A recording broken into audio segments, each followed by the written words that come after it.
Welcome back to the deep dive. You know, we're just swimming in information these days, aren't we? It's everywhere. It's ongoing, yeah. But here's the thing, it's not all created equal. Not all of it's objective. Understanding how it shapes us, that's key. Absolutely. So today, we're going to try and cut through some of that noise. We're looking at propaganda.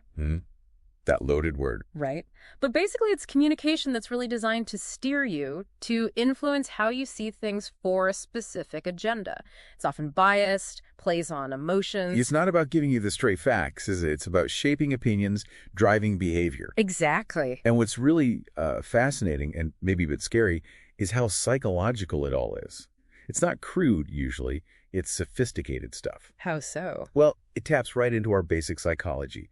Our biases, our emotions, those mental shortcuts we all take because, let's face it, thinking hard takes energy.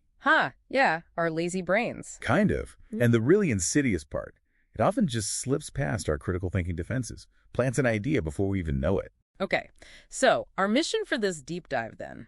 Let's really get into how propaganda works, psychologically speaking, and most importantly, how you listening can actually spot it out there. Sounds good. Where should we start? All right, let's unpack the toolkit. What are these key psychological tricks propaganda uses to, get inside our heads? Okay, well, there's a whole range. A really big one is appeals to emotion. Pathos, right? Yeah. Hitting you in the feelings. Precisely. It just bypasses logic. It aims straight for strong emotions. Fear is a classic. If you don't support X, everything will fall apart. Or hope, maybe? Patriotism? Definitely. Hope, patriotism, empathy, anger, they all work. And they work because strong emotions can kind of short-circuit our rational brain.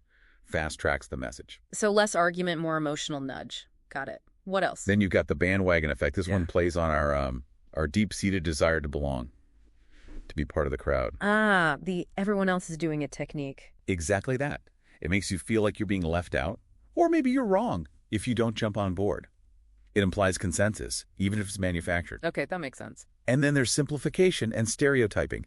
This is huge, taking really complex issues. Which most important issues are. Right, and brailing them down into these very simple, often black and white stories. Good versus evil. Us versus them. Makes it easier to digest, I guess, but you lose all the nuance. Totally. And part of this is often name-calling or ad hominem attacks, attacking the person or the group, calling them extremists or whatever, instead of engaging with their actual arguments. Easier than debating the point. Much easier. And stereotyping fits right in here, too. Just painting a whole group with one broad, usually negative brush, like all politicians are corrupt or all people from X place are lazy. It creates that us versus them divide very effectively. Piss people against each other. What about just hearing something over and over? Oh, yeah. Repetition of slogans. Yeah. Super powerful. Just repeating a message, a catchphrase, again and again. Until it feels true. Exactly. Familiarity starts to feel like truth to our brains. There's that old saying, right? A lie repeated often enough becomes the truth. It works because it embeds the idea without critical examination. Sneaky. Very. Then there's using authority and credibility. Quoting experts or famous people, respected figures. To make the message seem more legitimate. Right. Even if that authority figure actually has no expertise in that specific area or they're taken out of context. Think celebrity endorsements for things they know nothing about or, citing a doctor on a political issue. Okay. And manipulating the actual information. Leaving bits out. Absolutely. That's distortion and omission, or sometimes called cherry picking.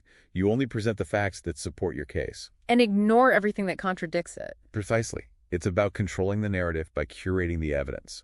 Half-truths, card stacking, stacking the deck in your favor. Makes sense. I've also seen the plain folks approach. Yes.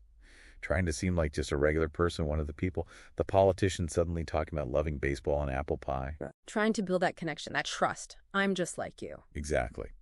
And one more. Glittering generalities. Using these big feel-good words. Like freedom, justice, progress. Yeah.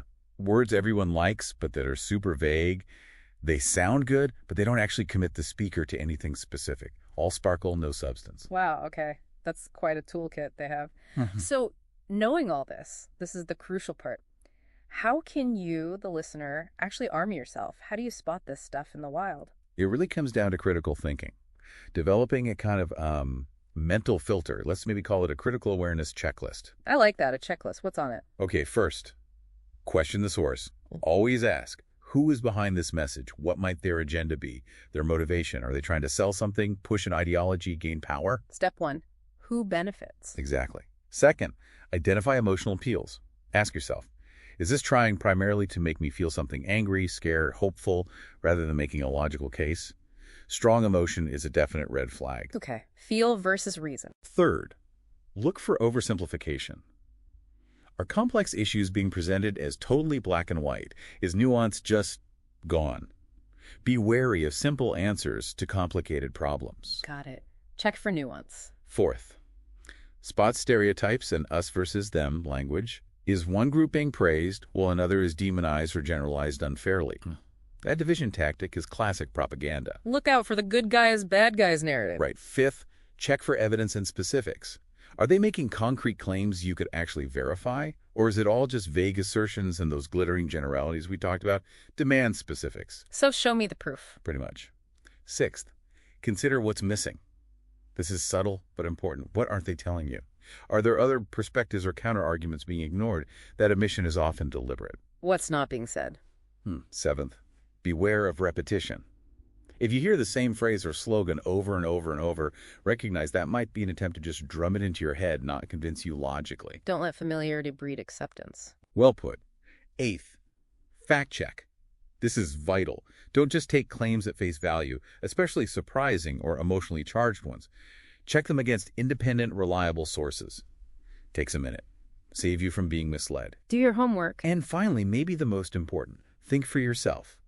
Resist that urge for automatic agreement, especially if it confirms what you already believe. Challenge your own biases. Be willing to question everything, including yourself. Okay, that's a powerful checklist. So wrapping this up, what's the big takeaway here for everyone listening? Well, it means that developing this kind of media literacy, this ability to see through the spin, it's not just, an academic thing. No, it feels really essential, like a basic life skill for navigating today's world. Absolutely. If you connect it to the bigger picture, having citizens who can think critically and recognize manipulation, that's fundamental for a healthy democracy, isn't it? Otherwise, we're just easily led. We risk being swayed without even realizing it, which leads to maybe a final thought for you to chew on. How might getting better at spotting these techniques change the way you look at all the information you consume? Not just the obvious political stuff, but ads, news headlines, even social media posts. Something to think about. Definitely something to think about. Keep questioning. Keep questioning. Thanks for joining us on The Deep Dive. We'll catch you next time.